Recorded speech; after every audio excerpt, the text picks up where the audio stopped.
Okay. Sky. I know. I need the judges here so I can. I need Winslow. So you went to Versailles with them yesterday? I'm gonna head over to you, Winslow. And I'm gonna go help the others. Okay, can we start? Yep. Sure. Bonjour, good evening, good afternoon, good night, wherever you are. We're so pleased to have you here for judging the Center's Global Award. I am Winslow Sargeant, the incoming chair for the International Council for Small Business. We are pleased to have this first of a kind, a hybrid, in-person and online presentation. So there's going to be new learning, things to learn, but at the same time, we are so pleased that you made time out of your day to join us. Just to give some ground rules or just to introduce the judges for this part of the presentation, I'm joined by Dr. Katia Pastorini to my left, and to my right, Desarae Mueller-Fichepain, and to her right, Dr. Jeff Alves, and to his right, Dr. Rita Grant. And so we are the group of five that will be the judges. And so just to give an overview in terms of what we expect, each panelist, each presenter, which there's 7 of you, will have 12 minutes to present. So there'll be a timekeeper and there'll be 3 minutes for Q&A. So that's the order of the day. Currently, we have 6 presenters online with 1 team that is presenting in person or where we are. So we'll do our best to make sure that we can be heard and it'll go smoothly. Are there any questions? Seeing none. Clear, thank you. I'm sorry, could you say it again? Okay. Clear, yes, clear, very clear. Yes, thank you. We can hear. Yes. Yes, we can hear you and someone needs to be admitted. Guy, but seeing that we're going to start the session.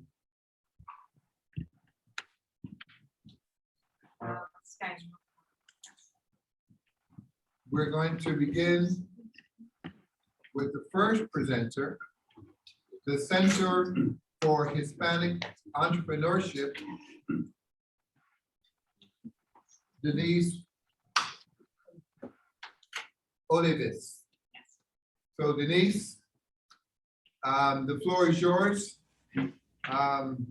We're here to hear your presentation. Hi, good afternoon, everyone, and it's good morning on this side of the world. Thank you so much for allowing us to share the information about our center at this wonderful conference, and you'll learn about other centers as well. Just as a check-in, can you see my presentation? Yes. My slides. Okay, great. Okay, so my name is Denisse Olivas, and I'm the director of the Center for Hispanic Entrepreneurship at the University of Texas at El Paso. And just to tell you a little bit about our center, we are located in a really unique region in El Paso, Texas. It's a border region between the United States and Mexico, and also a tri-state area of Texas, New Mexico, and Chihuahua. And so our focus for the center is to research Hispanic entrepreneurs and other minority business owners, diverse business owners, given that we are 82% Hispanic here in El Paso, and we share a border with Mexico. So we have a very rich, trade area.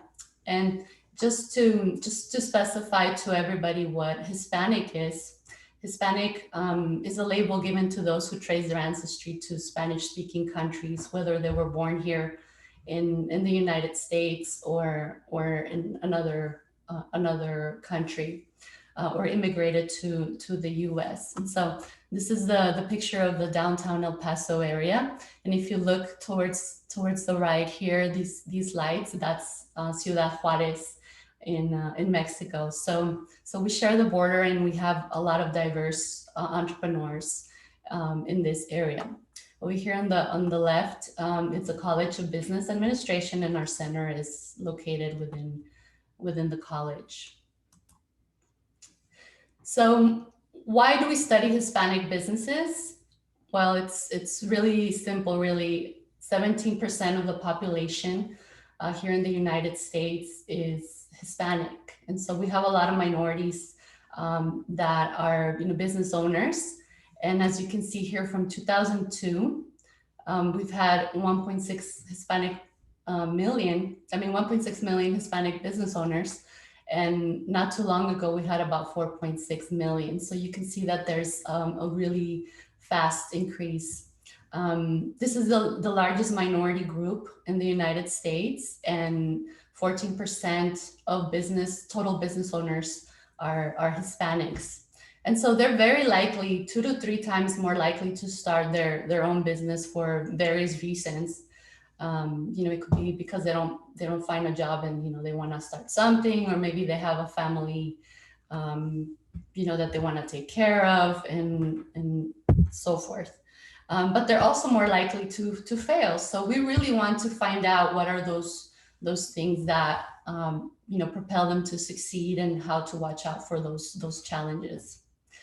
Over here on the lower right corner, you will see that there are challenges to being a minority entrepreneur, like limited access to capital, which is probably a global issue, and probably many of you have seen this before with very small businesses or immigrant businesses. But we also see a need for business knowledge. The business owners have a lot, they know what they're doing in their craft, but they don't have a lot of business education or knowledge, like marketing or management. Even the language skills can be a barrier here, as many Hispanics speak Spanish, obviously. So the language skill can also be a barrier. And networks and mentorship are also lacking for this group, especially for those immigrants who have just moved to the United States or to our region. They tend to not have a network of people who can actually help them. So we really want to study the cultural impact that it has on entrepreneurship, their background, their behaviors, the language, their attitudes, their belief systems, and not only the key performance indicators, although Hispanics tend to lag behind on sales, profit, and number of employees, but also share really opportunities and strategies that work for these groups, for this group and other minority groups in the United States. So our center focuses mostly on researching entrepreneurs. So we write papers and reports. We use that practical approach to our research and implement it in our education system, in our programs. And I'll talk a little bit more about those, but we provide workshops and one-on-one opportunities for businesses. And really, we want to be agents of change, and which I'm sure a lot of the centers are doing. In our case, it's a specialized type of change. And we're also a small operation. We have anywhere from 3 to 5 students working with us as coordinators or researchers. And we do have a few collaborators in terms of research that are interested in these topics.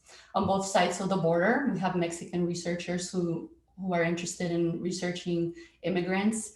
And on our side, we have colleagues who are also interested in learning more about the cultural aspects. But we do have a lot of center collaborations and networks with other organizations, and we try to provide insightful information, insights that could be beneficial so that these organizations can provide the right programs for entrepreneurs. And so we target business owners, organizations, students, scholars, and professionals, anybody who needs information about Hispanic entrepreneurship, or they need guidance on how to start a business, how to continue, and or how to scale. That's also one of the challenges for minority entrepreneurs, is that they really stay small and they don't know how to grow.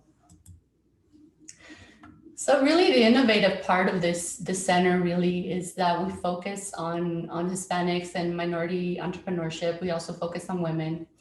Women also tend to lag behind, and even more so than males, especially in this area.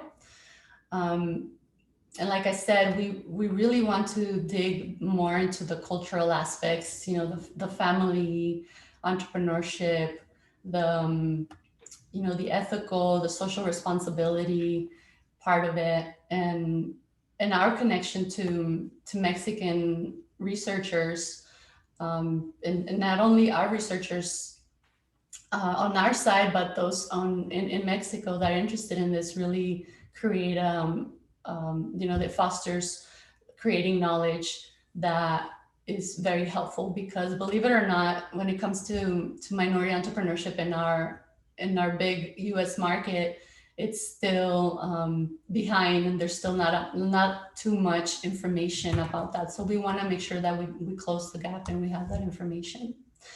The other thing that we do with our practical approach is we've created 2 programs for students, because we really believe that planting that seed of entrepreneurship and doing so in a way that helps, especially the minority students, is very important. So we have what is called the Rookie Entrepreneur Program. These are high school programs that we run with our public schools here in El Paso. And so we want to provide those tools to young entrepreneurs. Some of them are entrepreneurs already, and some are thinking about it. And they range, they're male, female. We get a lot of female students interested in entrepreneurship, and many of them are actually Mexican nationals who attend high school over here. So the Rookie Entrepreneur Program is a summer boot camp that we run at UTEP, and we teach them how to start a business in 6 days. So they take some courses, and then they start the business and are able to have hands-on experience in selling a product and taking a look at how much profit they make. And the Ceiling program is also, this is a junior level course that we teach at the actual high school. It's a pilot program with one of our collaborators, and we're providing a management class. We provide the content and the training to the teacher, and the high school teacher teaches the program at the high school level. So students can earn credit, while junior level credit, which it's pretty new here in the United States, because they can get freshman and sophomore level college credit at the high school level, but junior level credit is a little bit newer. It's something new that we're trying. Just to highlight a few things that we are able to measure. There's many different things that we've been able to accomplish in these past few years. One of those is the Accelerate El Paso collaboration with the city of El Paso. This is a grant that was given to the city to create an accelerator. And so we were asked to be part of the project and to help these entrepreneurs and do some research and see how they fared and what are those needs. A lot of those needs had to do with marketing and digital marketing, knowledge, and of course the various challenges that they're going through. So this was very productive for us. We're also part of an infrastructure that we're trying to create here in El Paso with over 30 organizations in the US and Mexico. We believe that the stronger the economic infrastructure that can support businesses, the better we can support our businesses. So if you take a look, for example, at Florida, they have a very robust economic system for entrepreneurs there. And so we want to create something that is friendly and supportive of our Hispanic entrepreneurs here in town. You can see here these numbers. We have a lot of workshops. We reach a lot of different entrepreneurs. But one of the biggest accomplishments we've ever had was, exposing more than 200 students to the Rookie Entrepreneur Program, and really focus on those challenges and trying to address those issues so that they learn that when they're starting their business, those are things they have to watch out for. Again, in terms of the impact on a bigger scale, we think that when we expose younger students to entrepreneurship, it really creates that connection to their creative side, and it lets them know that they have the ability to create a business at a really young age. About 5 to 10% of the students are very interested in entrepreneurship, and they feel like they can start a business when they're young, and the rest feel like they want to get into business, but eventually they might get into entrepreneurship. The other thing we were able to do was to share the program with a delegation of teachers and administrators from about 10 different African countries. And they visited us last year, and this young lady here, Shauna, was very interested in our program, and she asked me to share with her our framework for this boot camp, the entrepreneurship boot camp, so that she could implement it in South Africa. So you got about a minute and a half left, just as a time check. So, but this is good. I just wanted to. Great, thank you. I'm almost done. So in terms of replicating this center and the programs, this center the pillars of this center can be replicated in those countries, especially that are multicultural markets that have different diverse entrepreneurs, especially those who are in the border, and can definitely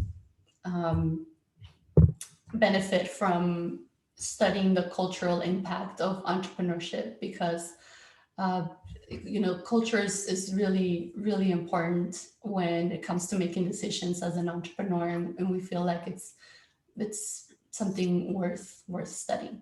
So that's it for my presentation. Thank you so much for the space to share my center, and are there any questions?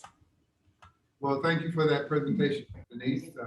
Very good, very well. So now I'm going to, and I have a stopwatch here, so you have 3 minutes, and so I'll leave it up to the panel. So the first question is from Dr. Jeff Alves. I'm starting time now. Okay, real quick. You keep mentioning research publications and other types of publications.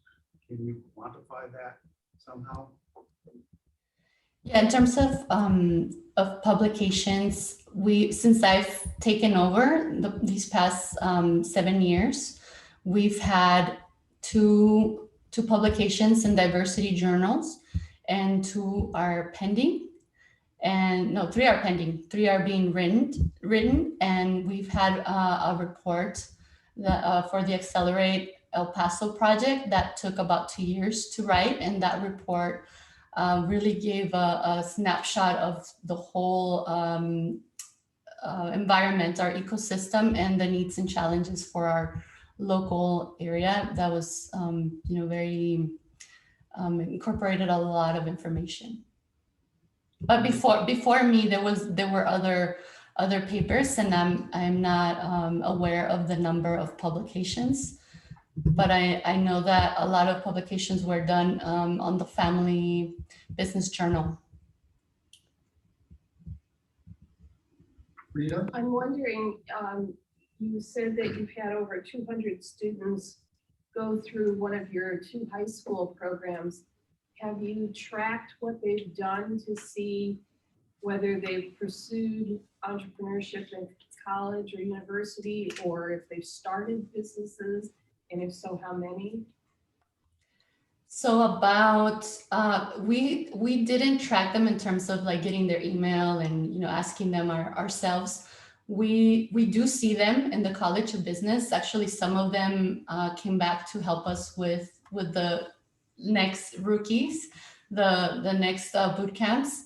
And some of the teachers were able to give us some numbers. And yeah, it's about, 5% of the students that get into entrepreneurship or sales, they get into that.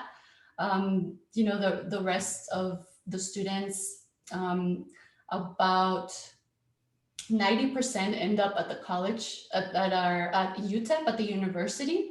We just don't know exactly, which colleges. Thank you. Very great. We could do a better job in tracking them for sure. And that's Yeah, something that it's in the plan Yeah, for the next yeah. rookie. We have 20 seconds left, so Okay, so Great. my question quickly is, these 2 programs that you have for the high school, how do you ensure that they're reaching your target market? Are these predominantly Hispanic high schools, or how do you know that you're reaching Hispanic students, your target market? Yeah, so most of the population here in El Paso, 82% of the population is Hispanic. So it's about the same in high school or even higher. About 90% of the students are Hispanic. We don't turn anyone away. We do accept all sorts of students, but in our public system, I would say that it's about the same percentage of Hispanic students. So we just have to connect with the business teachers, and they usually are the ones who refer us to the students to join our program. okay, great. Well, thank you, Denise. Let's give her a round of applause. Thank you. Next presenter is from the Center for Entrepreneurial Development, IBA, Karachiarachi, Dr. Shahid Qureshi. Dr. Qureshi, the floor is yours. And let me, I'm going to be disciplined here. So before you start, let me start, have my stopwatch. And so you may begin. Okay, so it's good afternoon, it's good evening from Pakistan. I'm Shahid Qureshi. It was nice listening to Denisse, and wish everybody the best today. So ours is a story from a developing country context and a place where we have a population of 250 million. This Center for Entrepreneurship was developed like 12 years ago. And this is based in a business school, which is 70 years old. And 12 years ago, our president, while visiting the United States, found that the international landscape is changing. We have to move towards entrepreneurship. So our center is working towards all departments, and through working through all departments, we're going towards entrepreneurship teaching. We have been working with the collaboration of various universities around the world. We work in the area of, we try to convince our own students. We work with faculty. We have trained around 1,000 faculty in Pakistan. As a Babson fellow, we learned a lot from Babson, but eventually we found out that we'll have to work our own way. We have to indigenize our own models. So that's where things started coming up. We were part of the GEM team 10, 11, and 12. A lot of case studies and research has been done here. A lot of co-curricular activities. We have an incubator. And so this center is a hope for thousands of people in the country. And in the past 12 years, we have helped many universities to develop similar centers.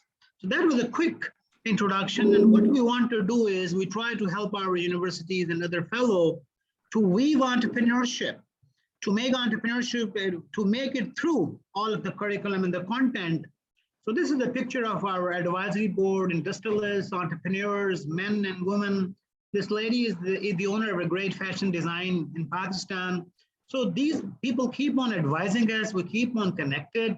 And this is a quick view of the building where we are based in Karachi, which is like a 25 billion. So in the first thing, what is innovative in our model?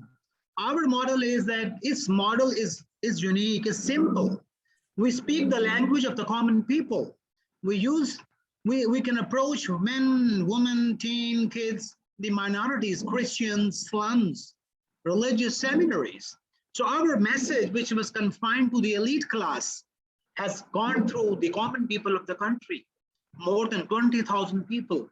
We have a curriculum which is very simple in English, in videos, and in terms of storytelling modules and our own language. We have an interesting model called the E+ model, which is very similar to the humane-centered model, which we are seeing in the ICSB, how to value human being, how each and every human being is important. We call it the model of Khudi. Our national poet of this part of the world, India and Pakistan, there was a person whose name was Iqbal. He did his PhD from Germany, and he coined this word 100 years ago, that there is nobody poor in this world. Everybody who has a brain, he's a rich person. We need to help him elevate. So this is our innovative things. We try to help them solve the local problems. How do we engage them in a humanly way? We visit to villages and slums, to vocational institutes, talking them in their own language, use of the concept of Khudi, engaging parents. For example, a woman came and she said that my husband is not comfortable with my working. So we said, why don't you invite him on a cup of coffee to the center? And when he came to the center and saw, then we started inviting husbands and spouses. And so in a way, entrepreneurial mindset using experiential learning. So the journey we started in 2010, it went to 22. And here for the common people of Pakistan, youth, engineer, and scientists, I will just quickly explain some of the things. And we show you with some pictures. The impact the center had, we have been published in Journal of Technology Transfer, in various journals of entrepreneurship, and we have done various tracer studies. And we have been working with various communities. We have a Bohra community in Pakistan, Memon community in Pakistan, the Christian community in Pakistan, religious community. These all communities were doing business, but they could not come into the mainstream business schools and the universities because they did not have GMAT scores. So this made them open to come here, and our impact spilled over Pakistan to its neighboring countries, like Uzbekistan, like Afghanistan, like Bangladesh, like even Thailand, Sri Lanka, and Azerbaijan. I will just explain. So our model is basically targeting three kinds of people: the rich people, the growth-minded entrepreneurs. We help them through our International Entrepreneurship Summer School, the Women Entrepreneurship Summer School, and many rich people who are doing the MBA, we try to help them. In the middle class, we have a Mother's Entrepreneurship Program, Science and Technology Entrepreneurship Program, the Teens Program, and we go into various cities of the country. For the less privileged, like vocational in slums, we were able to convince many international NGOs, UNDP, Pakistan State Oil, Oxfam, USAID, and they became our partners to help these people. This is a quick view of our papers, a list of papers which have been written on entrepreneurial mindset in Pakistan, application of effectuation, GEM reports for 3 years, SME course books. We have developed course books. We have done some research on our women entrepreneurs, which have got some trained area of entrepreneurial centers, incubation that has been published in Edward Elgar. So that is a quick view of what has been happening in 2017, we were able to get the USASB award from the United States for our Women Entrepreneurship Program. We trained 300 women, and that was an instrumental. In 2021, January, we were able to get another award for the Mother's Entrepreneurship Program from the United States Association. We were the finalists in the Academy of Management Award. And this is the various international NGOs which have come to us because our model is very cheap. It is very indigenous. And we have been working with the youth of Karachi, the women, the Gender Equity Project, micro SMEs. This province is neighboring Afghanistan. This is a very leftover province. It's as big as Germany. We have been working in the villages with the MSMEs. So our team at the center has been working with these people. This is a picture of the province.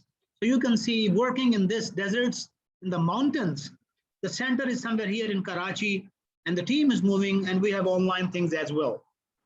Quick view of the faculty, quick view of our incubation system. We have places where people can come and grow their businesses.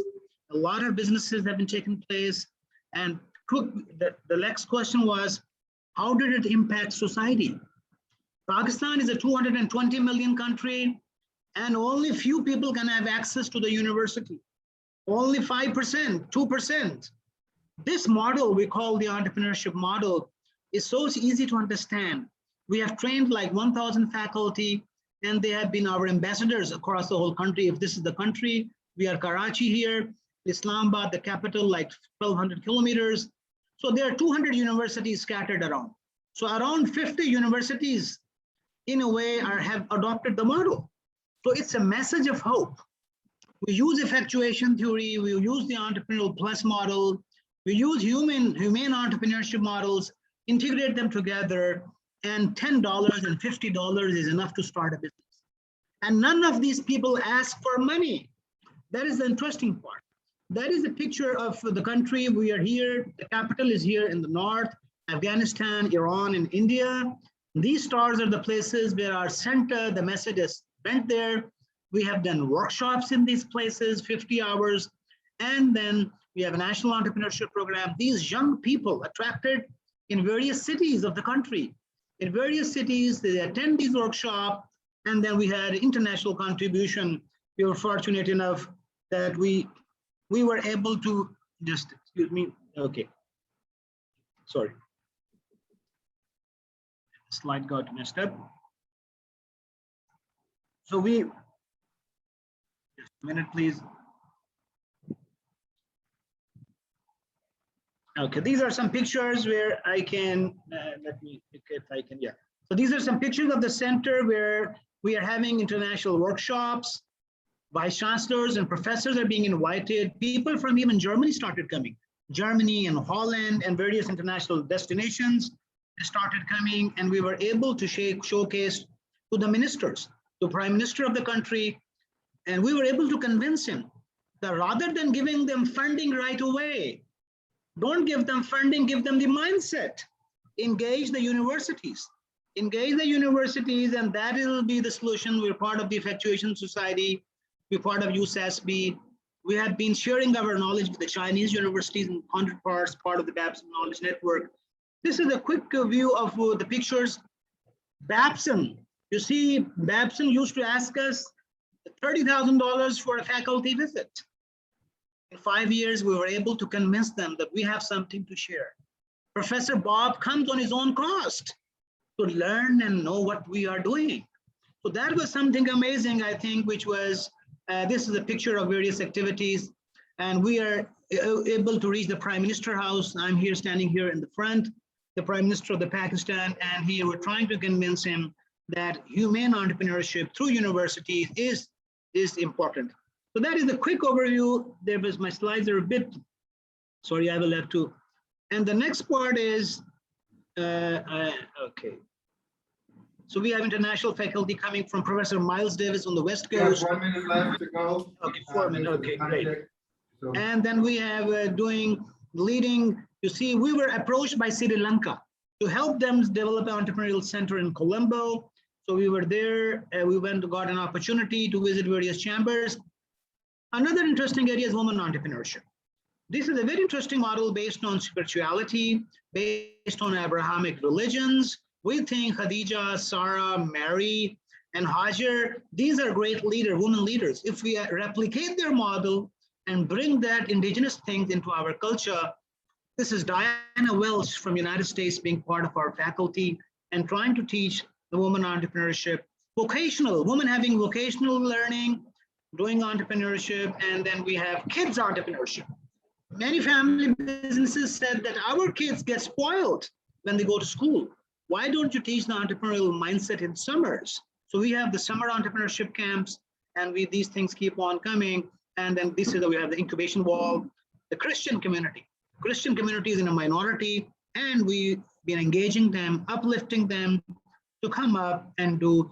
And then in Saraswati, in these leading names in the world, they became our. We're out of time. It's been 12 minutes, so maybe you can wrap up. Okay, so that is a quick view. It's done.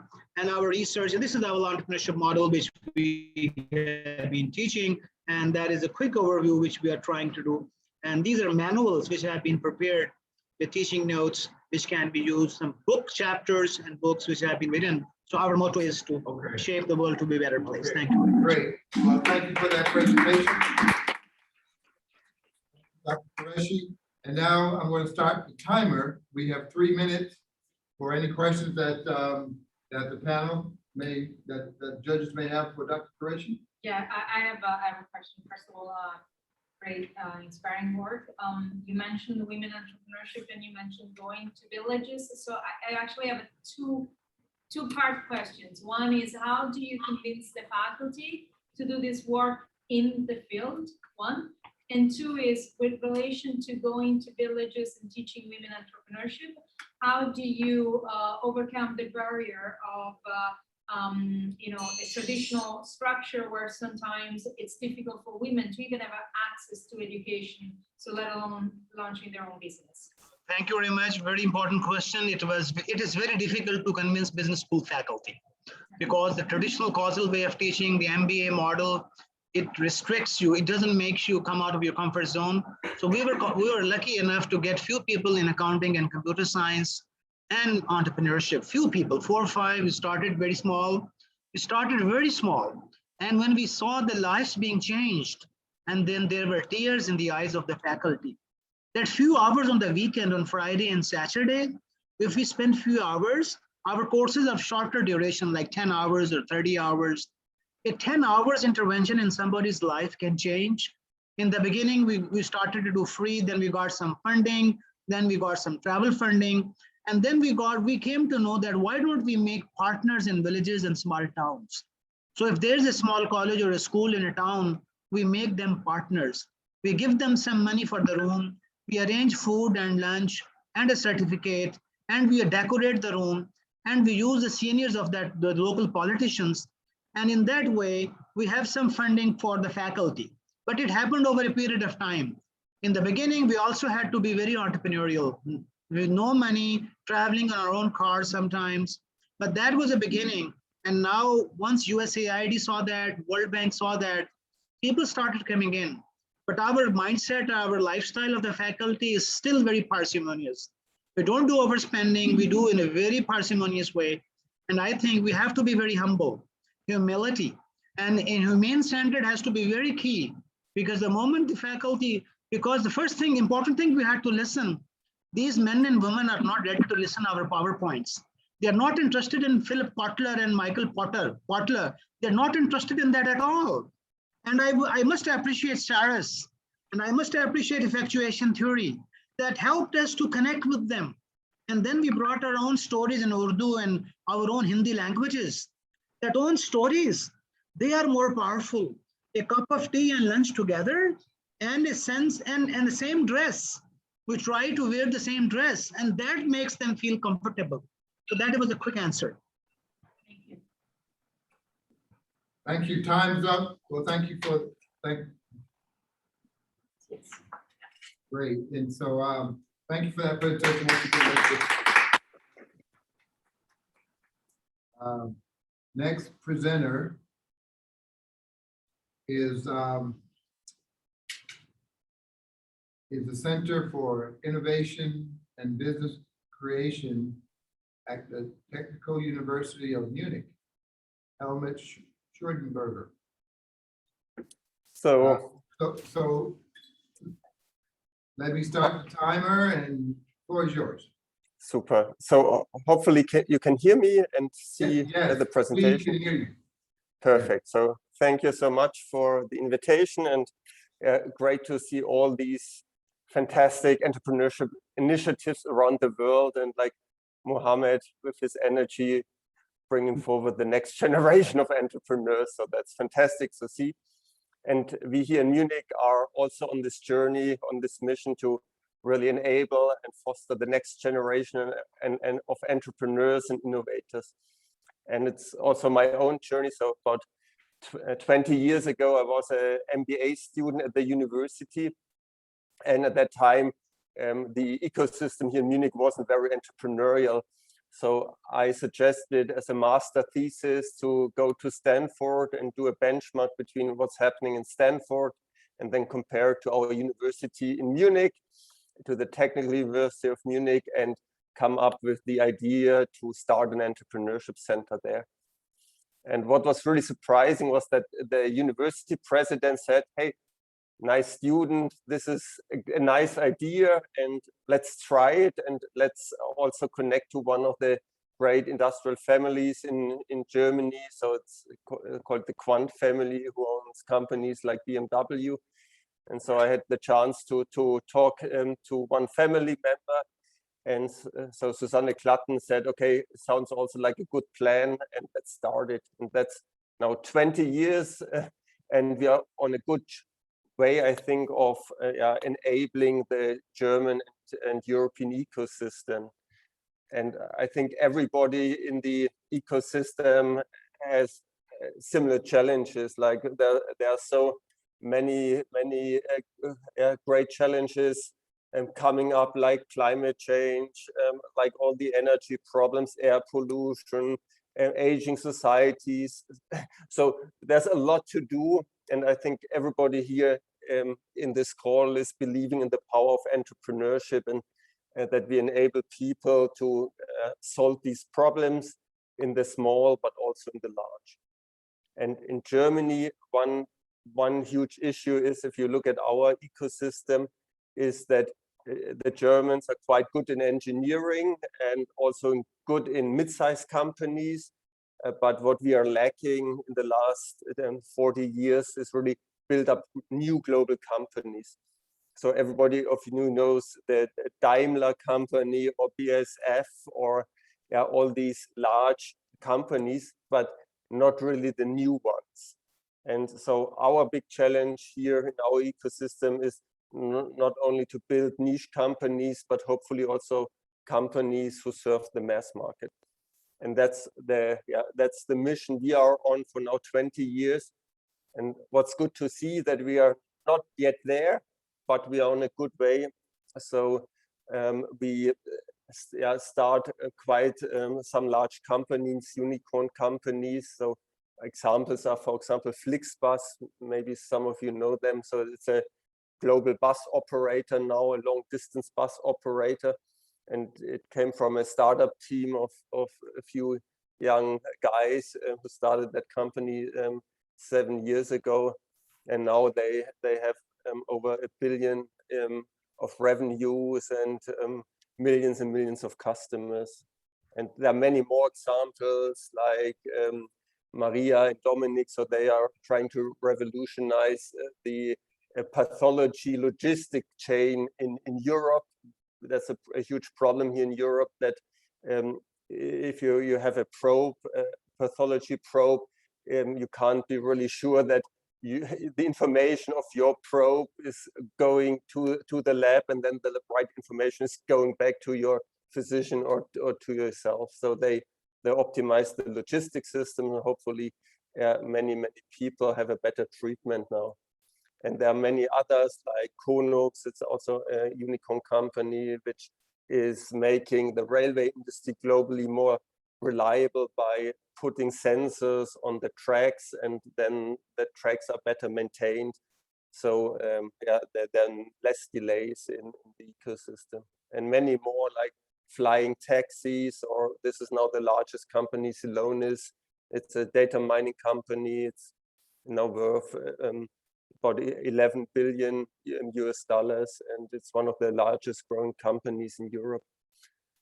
And how we contribute to this ecosystem and growth as an entrepreneurship center, as well as a university, is that we really go this under one roof, this structured way of first idea, new students coming in, but then not only telling them how it works in theory, but also help them with projects. So there are hundreds and hundreds of projects in our center. So we have all kinds of facilities here, like high-tech workshop facilities or labs where you can build digital products. And so our university and our ecosystem is producing every week another German high-tech company, which is about 10 to 15% of the whole German startup deal flow.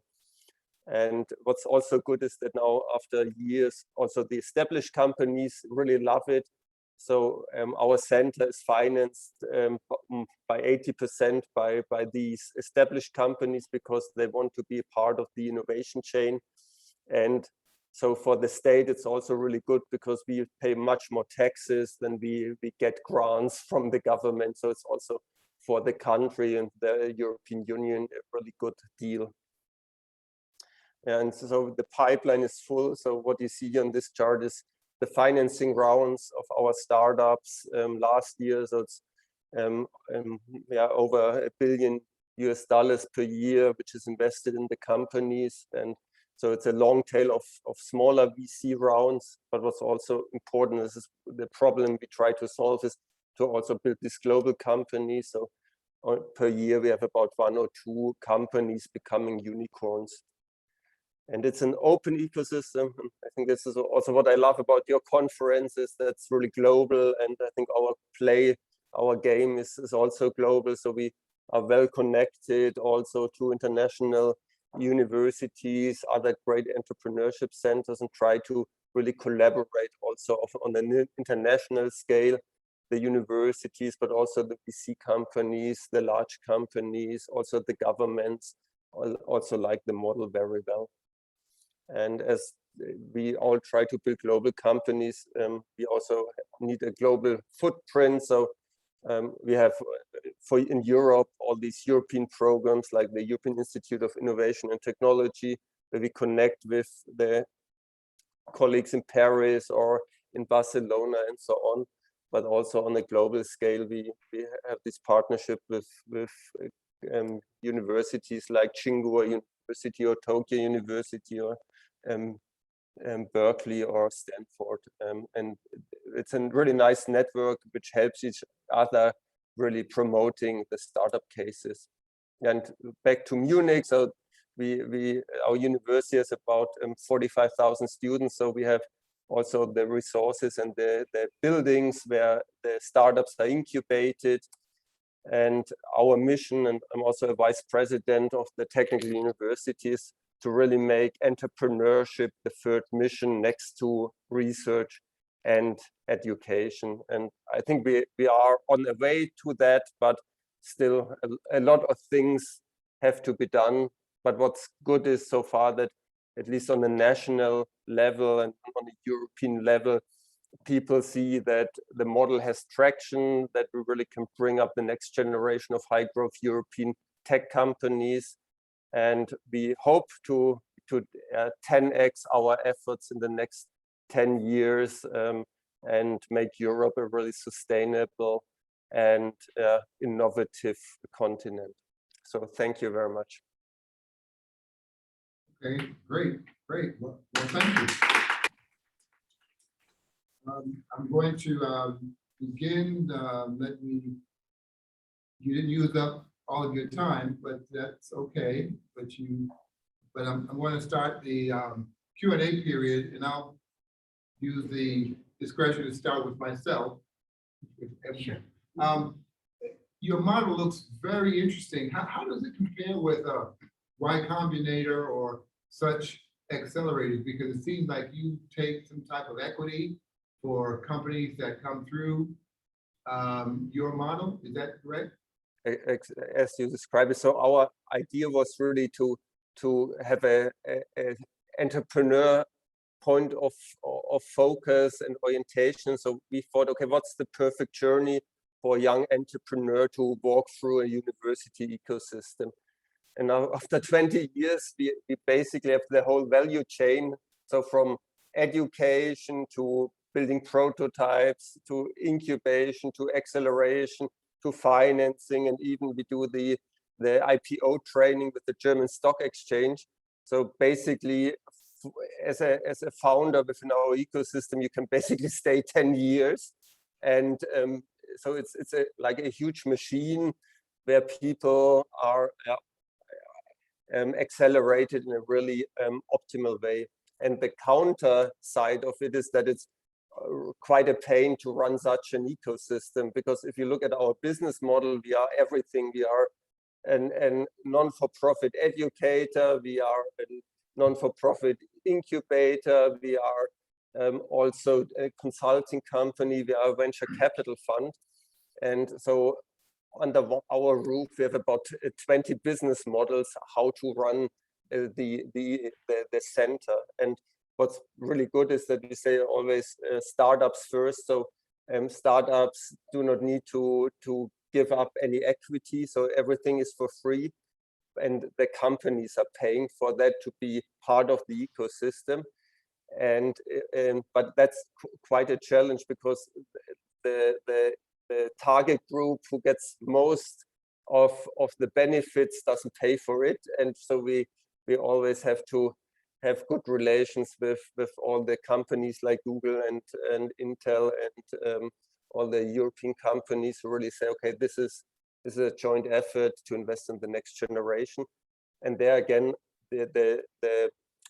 especially the European large industrial families, for example, like the owners of BMW or the family behind the Pfizer BioNTech vaccination, so they are all part of our ecosystem, and so they help us to foster the next generation.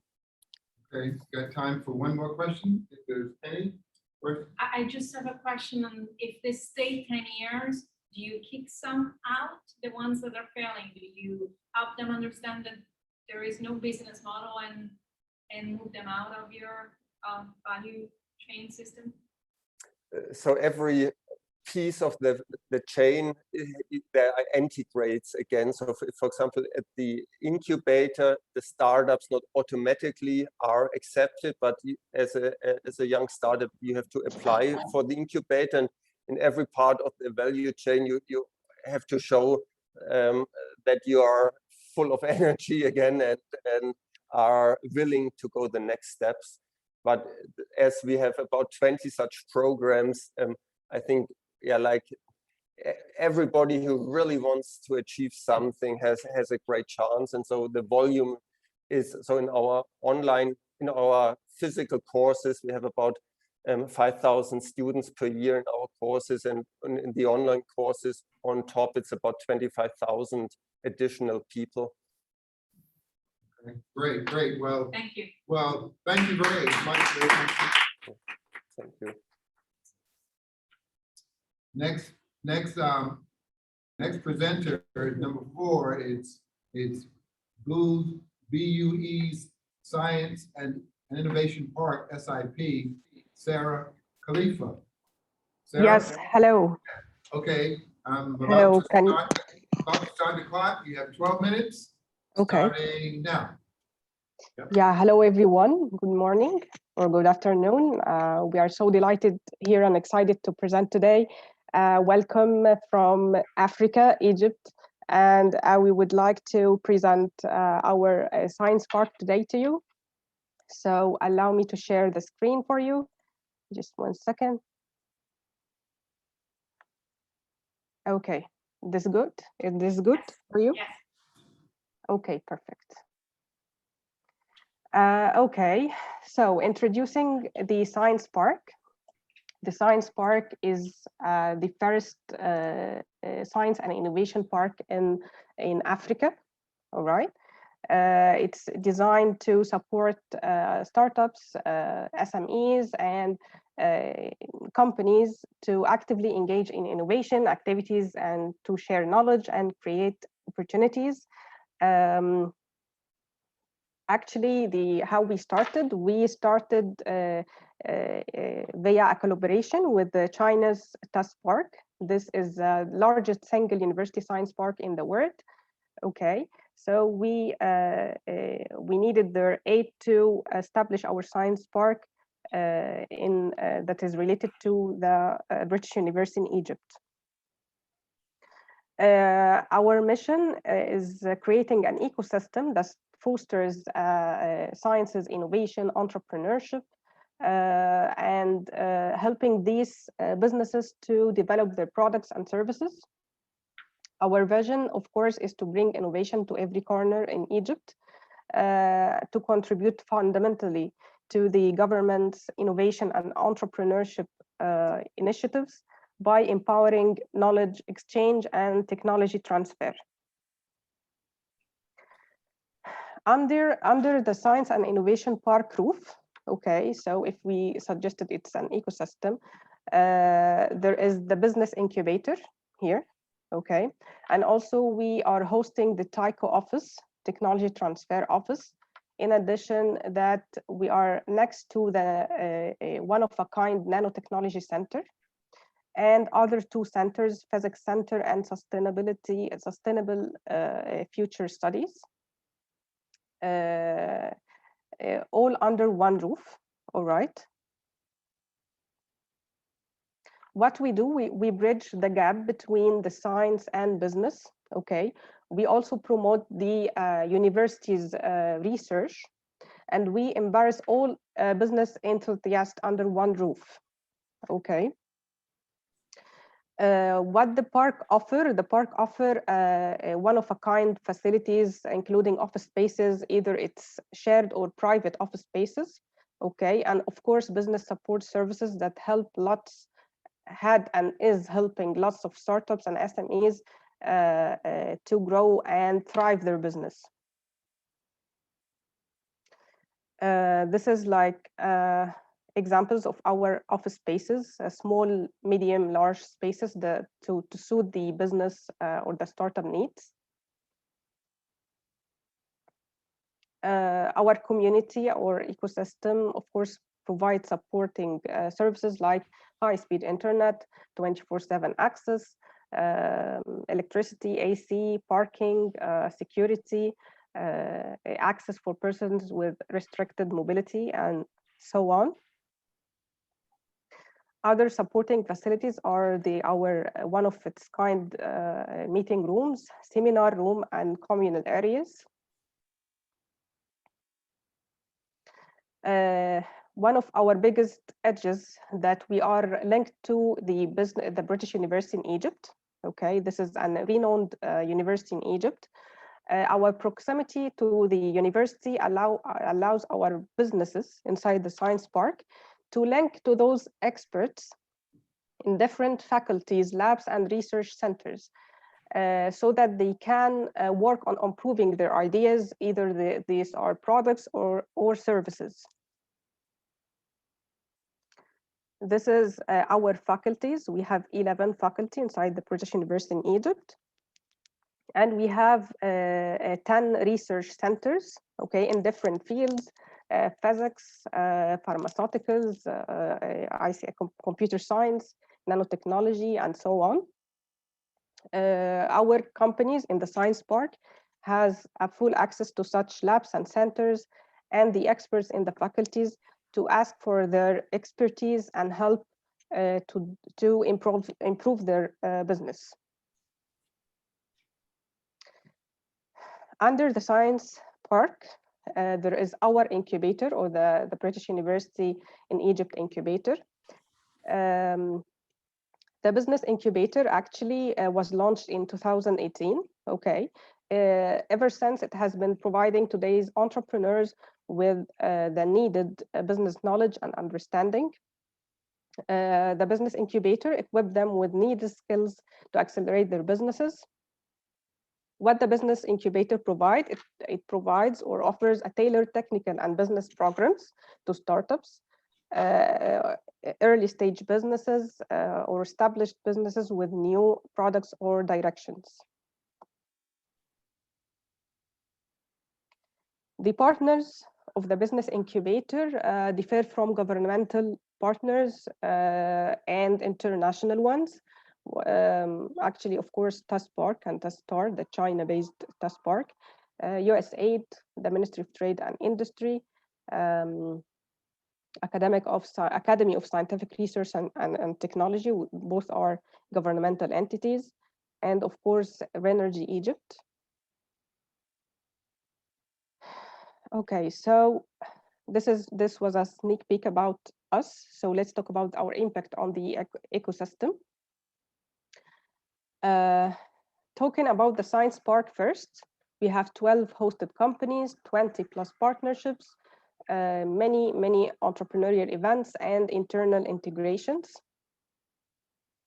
Looking at our hosted companies inside the Science Park, we have 12 startups and companies in different areas or in different fields like energy, environment, R&D, IT solutions, e-commerce, legalities for startups, and so on, all operating from inside the Science Park, benefiting each other, providing there was many integration that has been happening between these companies.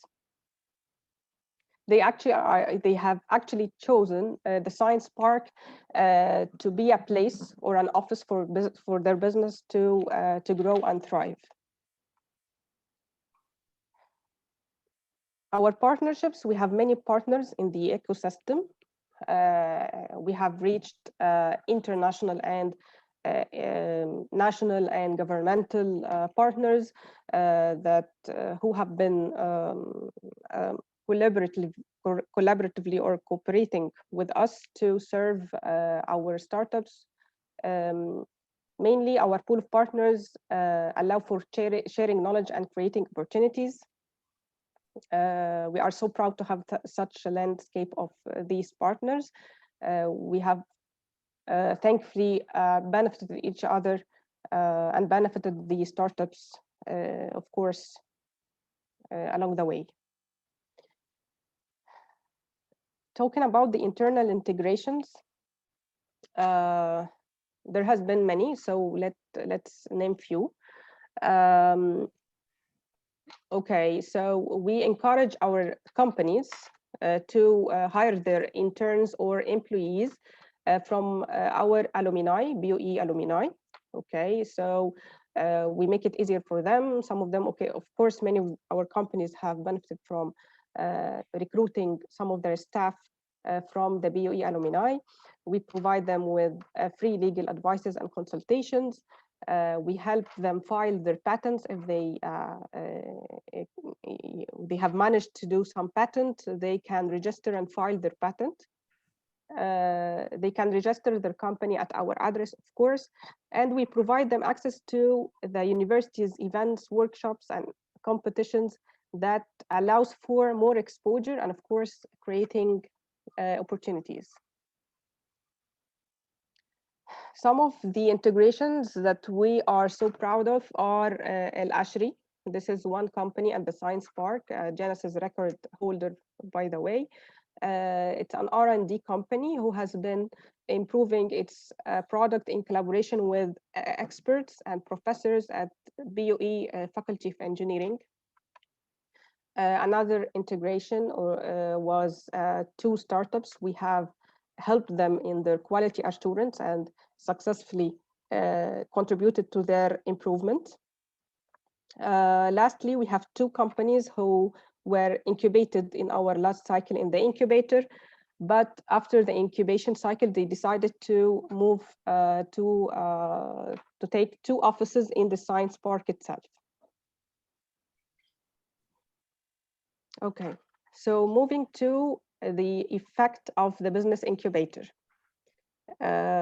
We have, over the past years, we have 500 plus applicants, 610K seed funds, of course, Egyptian pounds.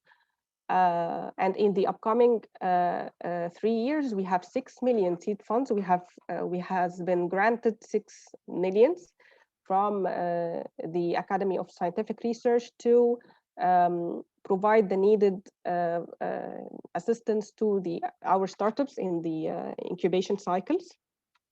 We will talk about it in a few seconds. So far, we have supported 25 startups organized and done 5 boot camps and pitching events and 3 incubation cycles. You got less than a minute left to go. Please wrap it up. Okay, thanks. So mainly what we offer in the incubation, we offer 6-month program, 54 hours of training and mentorship.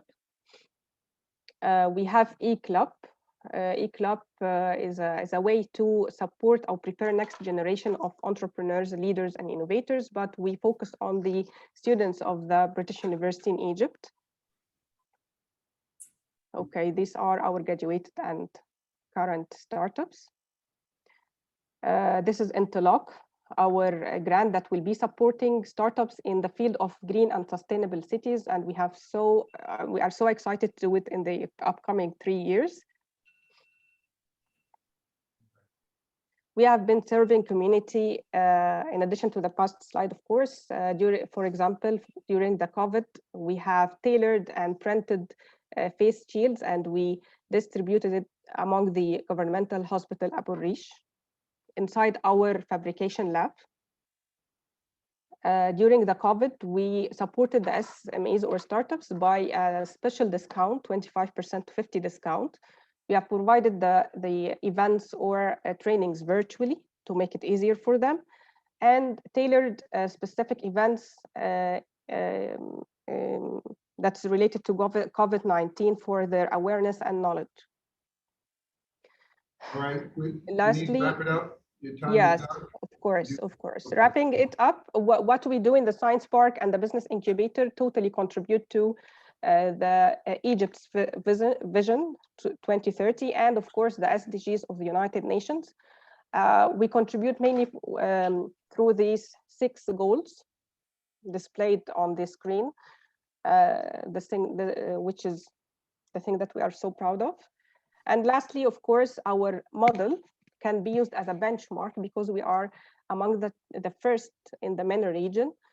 So our experience can be used as an indicator and insights, providing an entrepreneurial scene in Egypt and MENA region.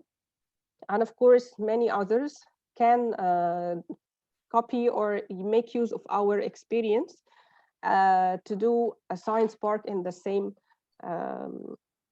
with the same vision and mission, of course. This is our team. Okay. Of course, Professor Tamer, the director, myself, Dina, and Mirihan, who have been gladly contributing to such place. And thank you, of course, for your time. Let me know if you have any questions. Okay, well, thank you for that presentation. Thank you. Because we have, we're running late, we'll forego the questions and we'll go to the next presenter. Next presenter is FEPS, FEPS, the Business Incubator, Heba, Medhat, Zaki. Heba. Hello, everyone. FEPS Business Incubator. Thank you. Okay, just give me 1 second so I can set the timer. And so, sure. Time, you're on. Time's down. Okay. Hello from Egypt. This is Heba Medhat Zaki, the Executive Director of FEPS Business Incubator, Cairo University. Before we start our presentation, let me take you or give you a glimpse about Cairo University.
With this in mind, FEPS Business Incubator has a vision to be a center of excellence for entrepreneurial best practice in not only Egyptian university, but in MENA region and Africa as well.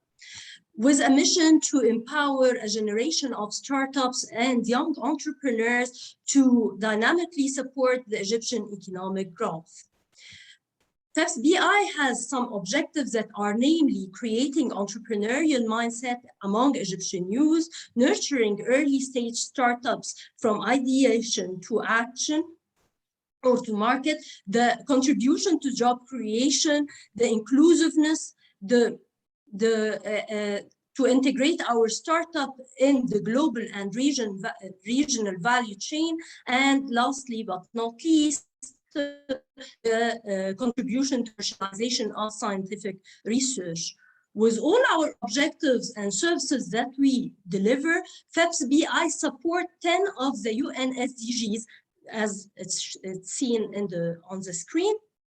And we are targeting Egyptian youth from 18 to 45 years old with a slogan of "No one is left behind." FEPS BI serving all this category or of our customer segments through three main programs: the awareness programs, the incubation program, and the business clinic. Recently, we have launched a one-of-a-kind project in collaboration with the Ministry of Planning and Economic Development and the National Institute for Governance. It is the Sustainable Innovation Lab, which is the first sustainable innovation lab in the Middle East and Africa. To give you a quick glimpse about our achievement through the past 4 years, under the awareness program, we have conducted 127 total activities with 36,000 total beneficiaries from our awareness program. And we have reached out to every place in Egypt, everywhere, from Upper Egypt to the North Coast. Under our incubation program, we have graduated till present 55 startups who are completely incorporated and operating in the Egyptian market through 6 incubation cycles and still counting. These 55 startups has contributed to the creation of job opportunity of 231 job opportunities was created, and they have generated a total revenue of $1.5 million. Also, we are contributing to support our community through 2 main programs, which are namely the internship that we are providing at FEPS BI. It's an on-job training, and through 5 rounds of this program, we have trained 50 interns. Also, we are supporting our community by a matchmaking project that is called the Student Consultancy Program, and it is one of the kind in the Egyptian university. And we have served 10 startups and NGOs through the expertise of 20 students. Why FEPS BI is unique? Because we use a very unique human-centric methodology that is reflected in our program design, in our promotion and reach out strategies, and with the engagement of our target segment as well. Also, we are targeting early stage startup to validate their business model in a safe environment. And all of our uniqueness is related, of course, to the UN SDGs. Also, we are tailoring specialized program for women-led startups that is called HER Cycle, and as well as a specialized program for people with disability in collaboration with the UNDP.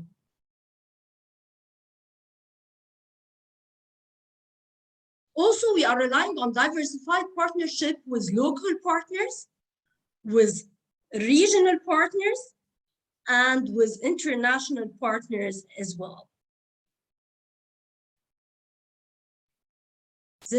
Also, we are supporting our community, as mentioned, that through our internship program and through our student consultancy program. We have developed a very unique sustainability plan that has 3 main pillars, which are namely financial independency, the diversified strategic partnership, and diversified community partnership.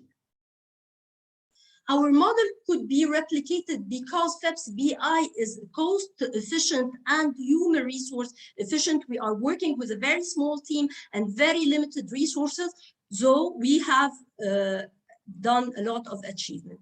Our replicability could be through knowledge sharing with other incubators locally and regionally, through the integration with other knowledge hubs participating in the ICSB, as we are one of the ICSB knowledge hub, and to participate and to do joint program with regional and international partners as we are doing. I would be gladly I would like to gladly share with you some of the testimonials of our graduated startup.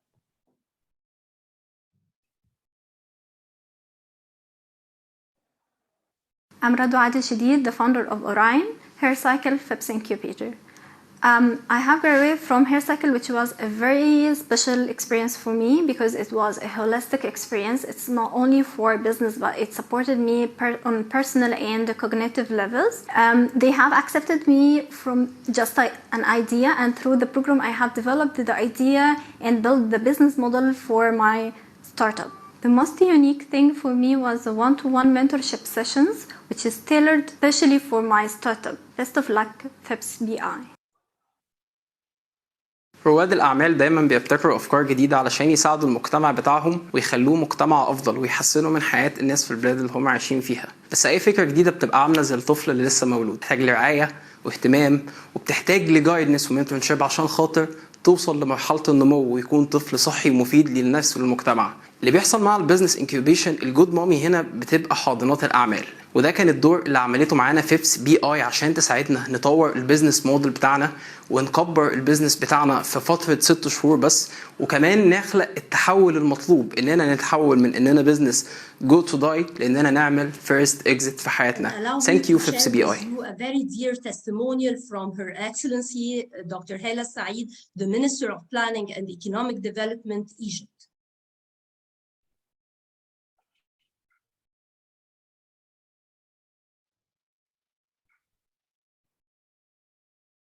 Ladies and gentlemen, greetings from Cairo.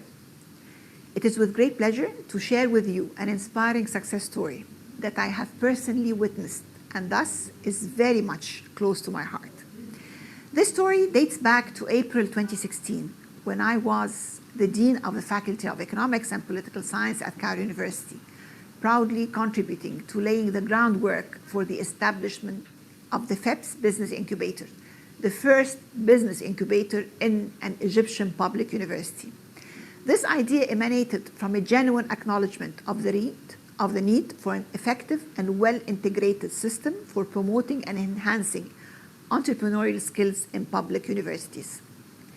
FEPS Business Incubator is essentially an integrated entrepreneurship center that strives to empower young entrepreneurs and contribute to the development of startup ecosystem in Egypt.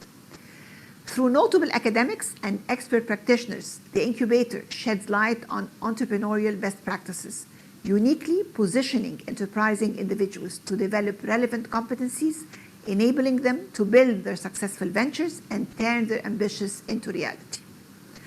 On that note, FEPS BI's efforts are closely aligned with Egypt's Vision 2030, translating the Sustainable Development Goals into tangible outcomes for the Egyptian people. With a vast population of more than 100 million citizens, the majority of which are youth, Egypt is an exemplary setting for young entrepreneurs to develop and experiment their ideas. In turn, it is our role as policymakers to provide them with the necessary support to unleash their full potential and execute their remarkable ideas. Indeed, this has been reflected by the Egyptian government's diligent efforts to establish a number of incubators, providing startups with the necessary finance and capacity building to overcome any prevailing challenges. With FEPS BI speaking to this process, I have been delightfully following the progressive steps it has taken in such a challenging yet fast expanding ecosystem. During the past 4 years, FEPS BI has become a hub for innovative startups, opening doors for many young people to start shifting away from conventional career path and becoming job creators, not job seekers. That being so, it brings me joy and pride to witness the achievements accomplished during such a short period of time. And I fervently anticipate FEPS BI's continued impactful contribution to the entrepreneurial scene nationally, regionally, and globally. Good luck, FEPS Business Incubator. Thank you so much for your attention and waiting for your questions. Okay. Perfect. It was right on time, 12 minutes, 12 minutes. Great, so let me stop this here and set timer for 3 minutes and yes, Desarae? Thank you very much for your presentation. I appreciated that. Thank you so much. You explained that you could be a knowledge hub for others as far as being able to replicate this in other parts of the world. How would you do that? How would you go about doing that? Okay. First of all, we have 3 main strategies to replicate our model, whether regionally or with other international hubs. We are one of the knowledge hub at the ICSB, so this gives us a kind of exposure with international partners. So we can do joint workshops, joint events. We can deliver co-jointly some of the activities together with other knowledge hub in other areas of the world. Of course, there are many areas that have similarities between our case, the case of Egypt, and other cases in other developing countries as well. So we are willing to do so. We have started some actions toward the implementation of such joint work with international partners to conduct a student competition on an international level, contributing this to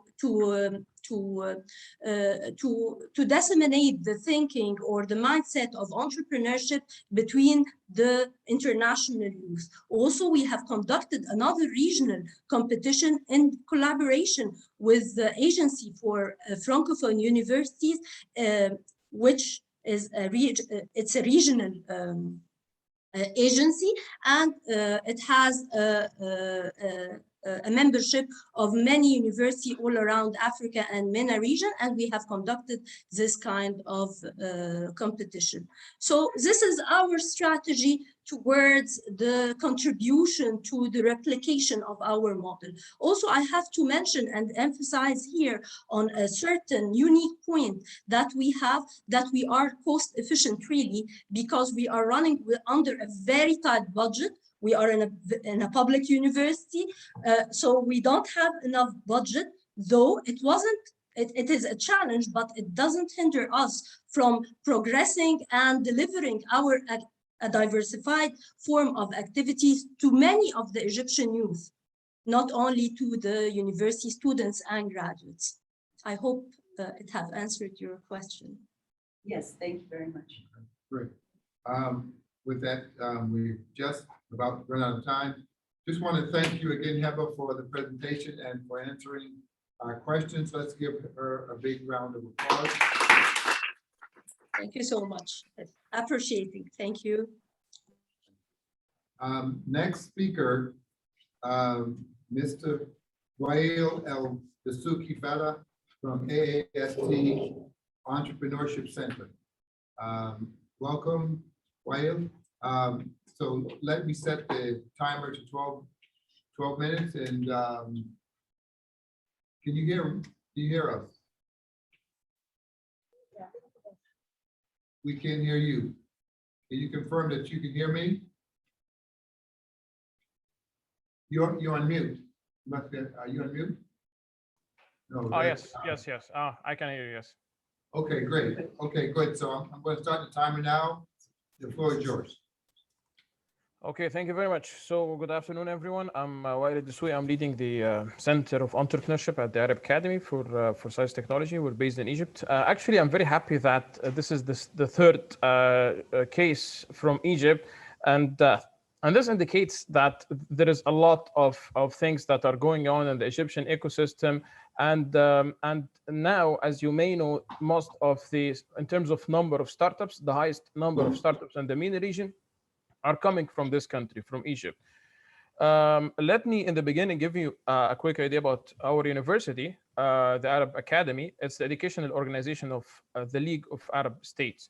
So we're not public university and we're not private university. We have a kind of diplomatic identity because we are a specialized international organization as part of the Arab League based in Egypt. Was established in 1973, and we have many campuses, 7 campuses in Egypt. We have a branch in United Arab Emirates. We have a branch in Syria and an institute in Sudan as well. When the journey started with entrepreneurship, we visited many practices, many centers of entrepreneurship. We visited over 16 incubators in the United States. We visited centers in Thailand, in South Africa, in Korea, in Indonesia, in Bahrain, in many countries, just to get flavor on what's going on in the global ecosystem and to build our own program. So then we started to focus on sector-focused incubators. We believe in niches and focusing on particular industry and sectors to impact entrepreneurs in this particular or those particular sectors. So we started with our supply chain incubator. We've launched the supply chain. Just a question: Are you displaying slides because we can't see them? You can't see the slides, really? No, we don't see you. Yeah. We see you. Okay. No, go ahead. Just share now. Yeah. Thank you. Okay. So can you see it now? Yes. Yes. Okay. We've launched our supply chain incubator 3 years ago, supporting startups in the shipping, delivery, transportation, e-commerce, import and export space. And luckily, those startups were doing very well during the COVID challenges.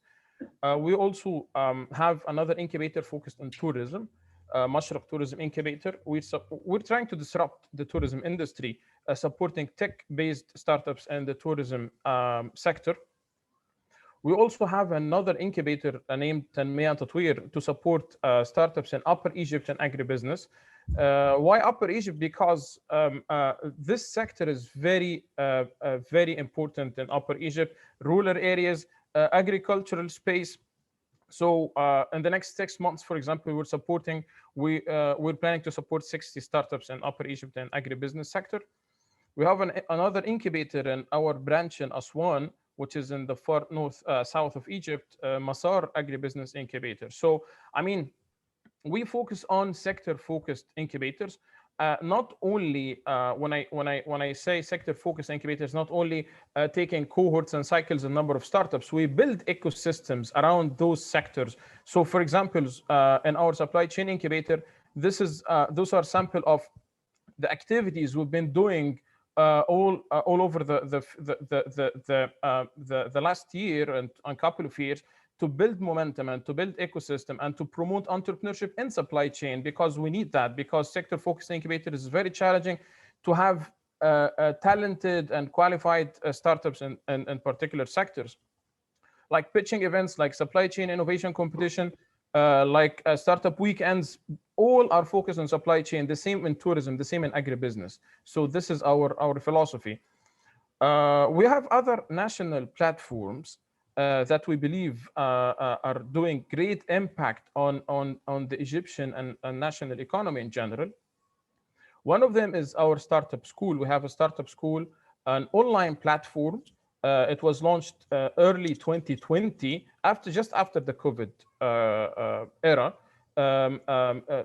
Online courses, online sessions, online certificates in entrepreneurship, starting from ideation, pre-incubation, and some programs that supports our incubators as well.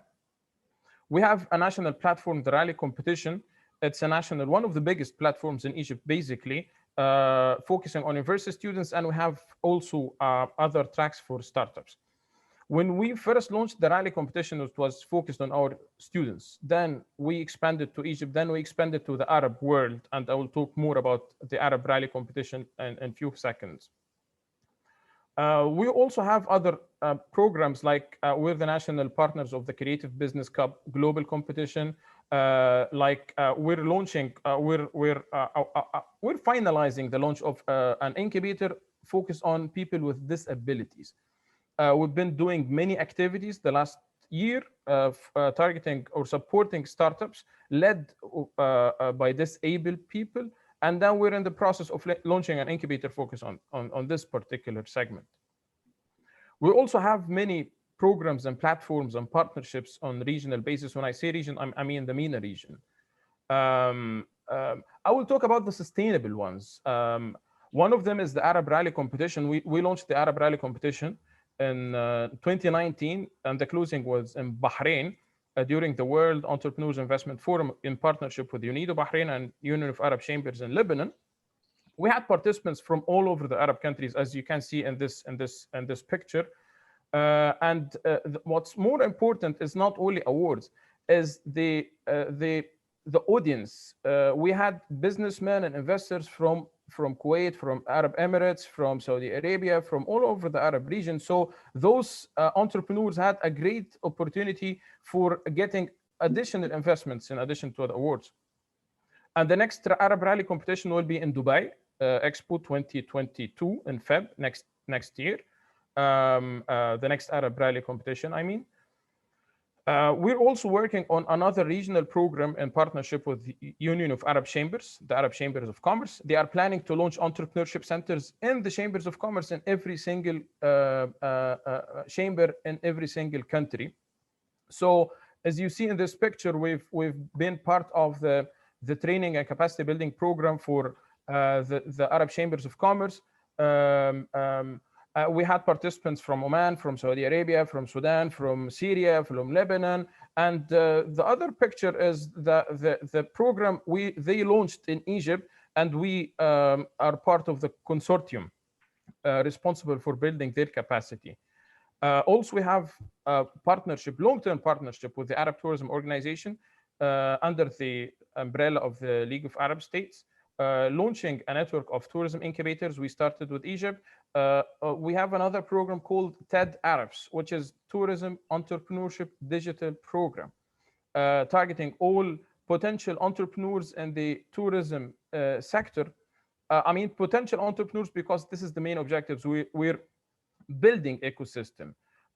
We're starting from supporting the idea phase, and this is not limited to Egypt. This is a regional program. We also had 2 months ago a program with the Desarae. It was a winter boot camp. We had participants from 10 countries, 60 participants from 10 countries, basically. This is our students in Syria, and this is part of their capacity building program. We were also partners with many big platforms like the World Entrepreneurs Investment Forum in Bahrain and many other international things. What's more important is our students, because we are university and we have many focused ecosystem on our students. We have an incubator focused on our undergrad students, which is the youth incubator. We give them money, we give them mentorship, access to subject matter experts, access to investors as well. A pre-incubation program, Yalla Startup, entrepreneurship education, elective courses, professional training. We have an entrepreneurship student society, youth to youth. They are doing most of the inspirational work. We also have a focused program on building capacity of our faculty. This is very important because faculty, doctors, teaching assistants are the champions, are the enablers. We cannot do that without them. So we have ongoing programs. We bring international high-level experts in entrepreneurship, certification, different programs for building their capacity and engaging them with us and getting them to believe in what we do. I will just talk about our achievements in 2020 because this year was very challenging. Actually, it was the COVID year. So in 2020, in the rally competition, we supported 120 startups. I mean, we supported as we supported, not 120 participated in the competition. No, it's a 6 months program, one-to-one mentorship. So we mentored 120 startups for months till they were ready, and then we awarded 12 of them. We incubated total of 47 startups in our supply chain incubator, tourism incubator, and youth incubator. So our 3 incubation programs, we incubated 47 startups in the COVID year. On our online startup. You have about 90 seconds left. Okay. Yeah. Yes. Time to- Okay. Yes. So our startup school, 2,300 trainee registered and enrolled in our startup school and took courses in our startup school. This is our matrix. So we have programs for students to startups from idea phase to growth phase. This is our mix of programs. Definitely, we have many international and global partnerships. We participated in, we've been the educational partner of the Global Entrepreneurship Week in Egypt for years and Egypt Entrepreneurship Summit for years. We've been recognized as University of the Year 2019. And this is our amazing team, 15 full-timer, different backgrounds, engineers, logistics, computer science, business people, marketeers. So this is the amazing team behind all that. And at the end, our university vision this year changed to include entrepreneurship in the vision statement itself. So the university vision, the entire university, is to be a smart educational organization with positive impact on knowledge community through research, innovation, creativity, and entrepreneurship. So what we've been doing for the last few years changed the entire culture of our ecosystem. So that's for me, and thank you very much. Great. Your perfect timing. You just You won. Thank you. Thank you. All right, well, let me set the time for 3 minutes as the judges start to think about if they have a question. Are there any questions from the judges? I'm wondering if you keep track of your startups and how many of them are still in existence. Yes. We have a post incubation program. This is the good thing about sector focused incubators. So our supply chain incubator manager, he always engage our supply chain startups. So not only asking them about their progress. No, we always have different platforms, conferences, matchmaking, networking events for our current startups and graduated startups, because at the end of the day, it's an ecosystem around supply chain. The same for tourism, ecosystem around tourism. So yes, we keep track of on their progress, and not only tracking their progress, we engage them on regular basis. Thank you. I have a question around funding. Is it all funded by the university or other partners? How? Yes. Yes. Actually, this is very important, very challenging, because as you see, we have many programs, and those programs cost us millions. The university funds students, but all other programs are done with partnerships with many international and regional partners. But I'm only talking in this pitch about our sustainable, consistent program. So our rally competition, we've been doing the rally competition for 5 years. We've been doing the supply chain incubator for years. We've been doing the tourism incubator. We've been able to sustainably run our incubation programs and platforms from partnerships. But the university, yes, allocate a budget for the students. Great. We have, let me see, we have 1 minute left to go. And so my question to you would be, you do so many different things. Is there one particular thing? I know that you're very broad, and is there one particular thing that you do really, really well that you're head and shoulders above everyone else? Yes, supply chain. Okay.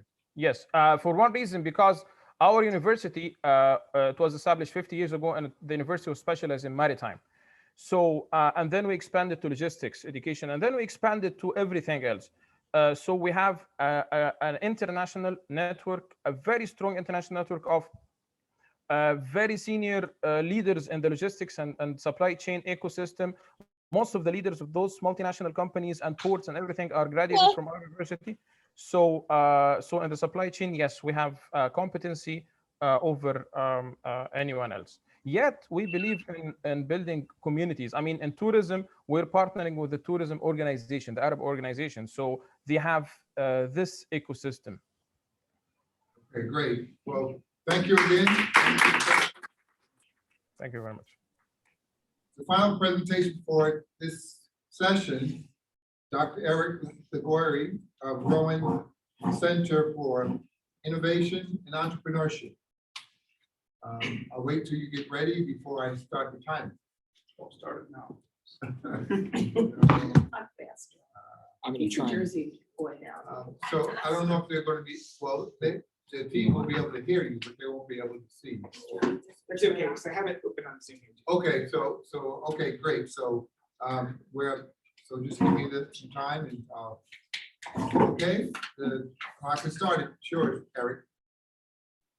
Well, thank you all for letting us join you today. What great presentations. We're honored to be here to represent Rowan University and to be among so many amazing schools. On behalf of my colleagues at the Rowan Center for Innovation and Entrepreneurship, thank you. We are a diverse team at a public school with about 18,000 students located about 13 miles outside of Philadelphia in southern New Jersey. We have 3 community colleges, 2 medical schools, and 4 or 5 campuses kind of spread out across our region. Our team is interdisciplinary by nature, and you'll notice that kind of as a theme throughout everything that we do. Over 70% of which have started, owned, scaled, and exited various ventures over the last couple of decades. Our mission is a little bit different than what a traditional US academic kind of entrepreneurship center might do. So we aim to build community, and we aim to do it in a very interdisciplinary kind of way. We want to push entrepreneurship across the campus. We want to support entrepreneurship from students and faculty and staff in all different disciplines. We don't focus at all on growing the number of majors. We don't focus at all on launching startups necessarily, while both of those things continue to happen. We focus on being really interdisciplinary in what we're doing, and on curating opportunity and facilitating meaningful connections between industry and university and our student ventures. To really understand us, you have to understand that our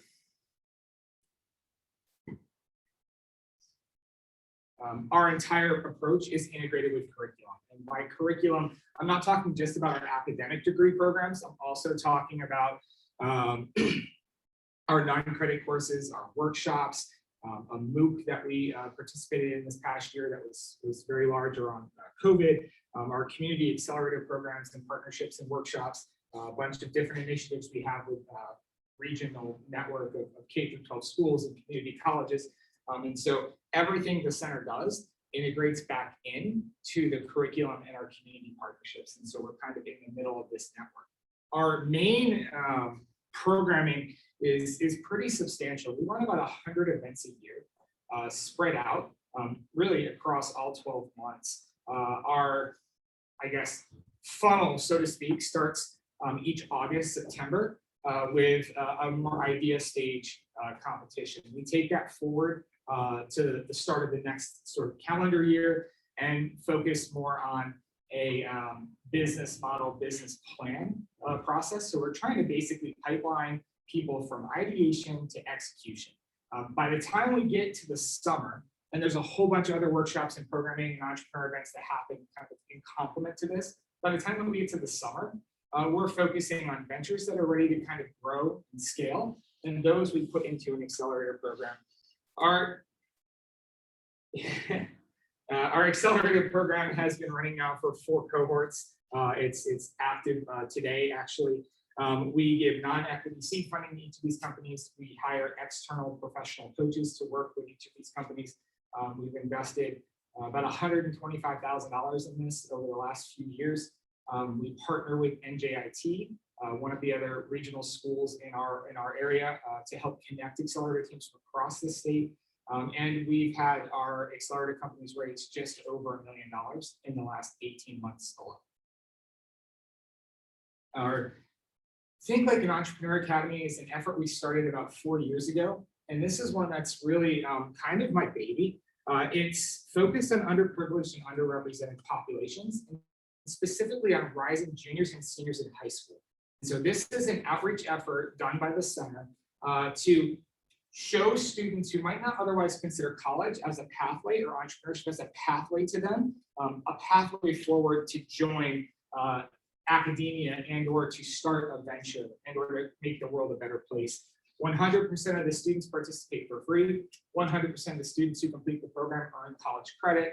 100% of the students get peer mentoring and entrepreneur mentoring. By the numbers, it's really grown. So we had one school and 25 students in 2017, and that scaled up to this summer, and the program's running today. I think Jared was mentoring yesterday for it. We have about 120 students enrolled from around the globe. And so this was the first summer that we went global, and last year was really the first summer we went national. And so really kind of a diverse population of really interesting students. By the time the program concludes this August, we'll have given away free over 1,000 credit hours of college. And we've mapped these students to more than 20 that have matriculated to Rowan alone, but also a lot more than that through our community college networks to Drexel, to Penn. We had one that just notified us he got into Berkeley. And so really kind of a cool program for us. We have a $5 million innovation venture fund. And this is an equity play. So everything else we do is non-equity. This is the university coming in and saying, we're going to put up money to support and scale some of these ventures. We've invested about $300,000 in the last 5 years in student startups alone, another $3.5 million in community MSMEs. And so this fund is not just for the university, it's for the network of our community. And the idea is Rowan aims to be an economic catalyst, and entrepreneurship is a core pillar of the university. And so this is an outreach mechanism for us to build bridges. And it's been pretty good. We've had 0 defaults or failures. Nobody's gone out of business yet in our entire portfolio. And I think we're about to have our first exit. So really, really exciting. Kind of in tandem with that is the South Jersey Tech Park. This is another one of our entrepreneurship assets, about 450,000 square feet, accelerator, incubator, wet labs, all the fun things you typically find in a technology park. I'm going to tell you, the Opportunity Fund. So this is another effort we're launching here in actually about 3 weeks. And this is a dedicated non-equity fund to help underprivileged and underrepresented founders coming through the Rowan network. Because we noticed that there was kind of a gap there. And so we wanted to do something to bridge it. We had some donors who, including one of the Wilford Brick Fellows, who said, I want to help be a part of that solution. And so this is what sort of evolved. Direct connection, obviously, to the SDGs, but even more excited, the current Vice President for Diversity, Equity, and Inclusion at PNC Bank has agreed to run the program for us. So really, really exciting effort for us today. I'm going to tell you real quick about 2 of our student startups, and then I'm going to let 2 of them tell you about themselves. So this is Brandon. He started Arc Aeronautics right as he was finishing his undergrad and going into the MBA program. We've put about $200,000 into this company through RIVF. He won the new venture competition. He was in our first accelerator program, just finished the MBA program, just got another $30,000 grant from the FAA. Lots of media attention. But what's really cool about it is his whole solution is based on helping first responders save lives by providing information faster. And so they're a software company leveraging drone technology to empower frontline first responders. Really kind of a cool organization there. The other I'll share with you, and you'll get to try here in a minute, is Half Day Tectonics. This is one of our newest portfolio investments. Mike and Kayvon were both students at Rowan, recently graduated. Also went through our accelerator program, and now they're in, I think, about 400 locations throughout our region in retail. And then 2 days ago, just told me they broke 10,000 in retail online sales in 1 day, which was really kind of cool as well. But I'm going to stop talking for a minute and let our students tell you a little bit about themselves. And so it's my pleasure to introduce Jared Siegel, one of our entrepreneurship majors and founder of BioWare. Hi, I'm Jared Siegel. As he said, I'm the founder of Biodome. And so Rowan University has really helped us hone in on our target market as well as the problems in order to put together a better business plan and create a successful business going from idea stage to venture stage. Now, we are focused on 4 of the different SDGs, number 2, 3, 11, and 12. These are no poverty, health and well-being, sustainable cities, and sustainable production. We are looking to help reduce energy consumption in the agricultural industry, as well as eliminate food deserts. We plan to do this through building biodomes on top of rooftops of low and mid-rise apartment buildings, where we will offer produce as a subscription service to the tenants within the buildings.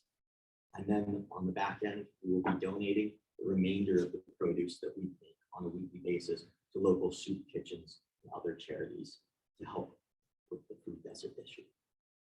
Thank you, Joe. And I'll turn it over now to Talia Tomasio, founder of STEM Squad and a computer science major. Hi guys, I'm Tomasio, recent computer science graduate from Rowan University and founder of STEM Squad. RCIE has welcomed me as an out-of-discipline major, which was really awesome. I think I accelerated from there. So a recent study by the Girl Scouts of America, 70% of high school girls are interested in STEM, and the enrollment rate is significantly lower, which is why I created STEM Squad. Many young girls give up easily despite their capabilities, and they lack the confidence to change the status quo. What we do is simple. We educate, empower, and inspire. We are an online global community that supports women and gives them the tools that they need to be successful professionals. And the purpose of STEM Squad is to increase interest in STEM, close gender gaps, and build confidence in them. I went through the idea challenge, the new venture competition, and was accepted to the summer accelerator program. And with that, we have grown from an idea to in talks with partnership with IBM, Microsoft, and Google. And STEM Squad started out as an idea, and now it's being built to be a legitimate social mission. Thank you both. Both of them have gone through a variety of our programs, workshops, accelerator, etc., and are really just great examples, and we're glad they're here today. Jared was also the first Rowan venture to make it to a finalist in New Pitch, New Jersey, our statewide competition. Our research affiliated faculty in the center are really focused on research with impact, and we try to balance this a lot, and we feel that the way to bridge academia and all of the startup stuff that we do is to focus on things that are meaningful to others.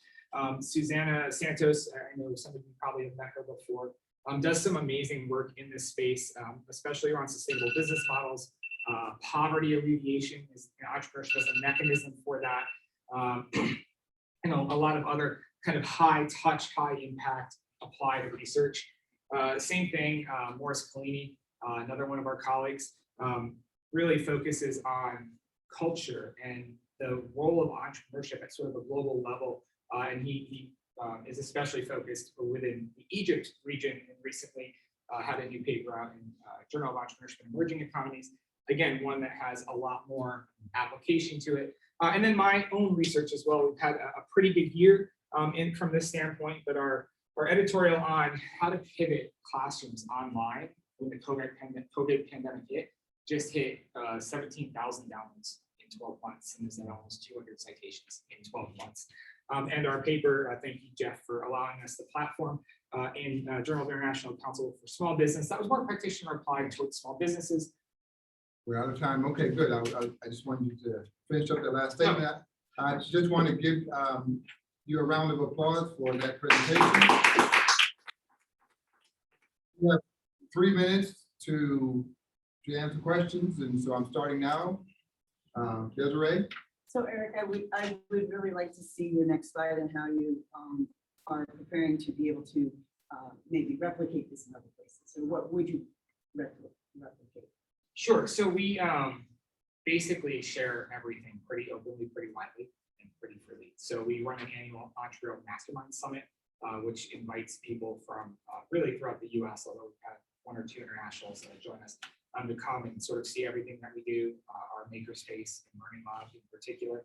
A lot of chapters, articles, presentations. We do a monthly newsletter. I think we put out probably 90 peer-reviewed journal articles in the last 5 years. A lot around poverty alleviation and entrepreneurship education. We do a lot of tours and workshops, usually for like K-12 educators. We actually just got a request yesterday for somebody who's trying to set up a makerspace at a high school. So we do a lot of that. We work with Delaware State and a few other university partners in that as well. We're launching a podcast. It starts next month. And then we were very active this first year in the K-Hub pilot, and we were awarded the tie, I guess, for first place as one of the most active knowledge hubs within the ICSB network. Great, we have time for another question. So 100 events, all this replication and going around and research, how do you do that with a small team? So we have a much bigger team than fits on that slide, so to speak. So we do have several other affiliate faculty and a team of graduate students, a large team of undergraduate students. The Makerspace and Learning Lab is staffed as well. And so that plus we're fairly efficient in what we do and how we move forward with what we have. We're starting 2 new full-time people this fall, and we're anticipating 2 more in the next 12 months. So great. Time for, is there any more questions?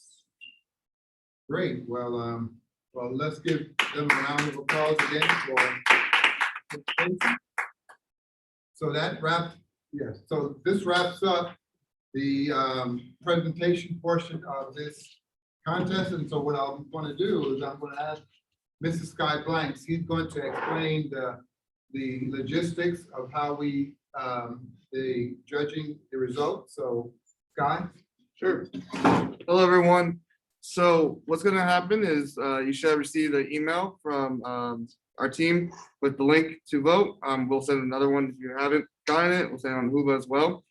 So that's the link for you to share with your networks for public voting to happen. And that's within 24 hours. So I believe it was sent out mid-session. So once that closes, we'll count those votes. They'll be factored into the separate vote from the judges, which they are using the system that we shared with you, the rubric that we shared with you. Tomorrow night on Friday, 8 p.m. our time in Paris, it will be the gala, and at the end of the gala, we will have presentation of awards, and that's when the award recipients will be announced. And so we'll send you details of when to join that. The whole gala will be live streamed, and so we'll share that link with you as well, and for your networks to watch. And so that's a whole event, and you'll be announced then. And so that's kind of the way it's going to go. If you have any questions or anything like that for me or the judges, feel free to ask them now or send me an email later. Scott, just to be clear, there are 2 aspects of judging. One is by the judges that you see. We're going to rank 1 to 7. And then another aspect of the judging is the popular vote, is the social media, right? And Scott, maybe what you can do is walk us through what is the percentage, how do those 2 come together to find the ultimate result? Yeah, I believe the breakdown, the judges in the room have, the higher percentage of the vote. So say, 65% of the input is from the judges, and then the other percent will be from the a popular vote. There might be other awards given at the award reception, so stay tuned for that. That equates to what judges have decided. So there's some surprises, how ICSB is, but we look forward to seeing you all at the gala, and for you to tune in and have a good time. Yes, and once again, we really want to thank you for taking time. We know that that you're at different parts of the world, so it's daytime, it's morning, it's night, but also too, this is the first time where putting together such a conference that is hybrid. You got those online, you got those in person. And so we're really being a pioneer. And so we talk about entrepreneurship and being on the cutting edge. Well, guess what? We're on the cutting edge. And when you're on the cutting edge, there's a learning curve. And so we just want to thank you for working with us and learning with us. And I'm going to ask Chair Osman to say a few words as we wrap up. Right there. Yeah. I look this way? So good morning, good afternoon, good evening. I attended all these presentations, the ones in person and the ones on Zoom. As an Egyptian, I'm very happy there are 3 teams from Egypt, so it's great. And I'm very happy for the other teams. Obviously, I've heard a lot of different experiences. Some of you are knowledge hubs, some of you are not, but it's great to be exchanging knowledge. And I think you have new friends, all around the world now.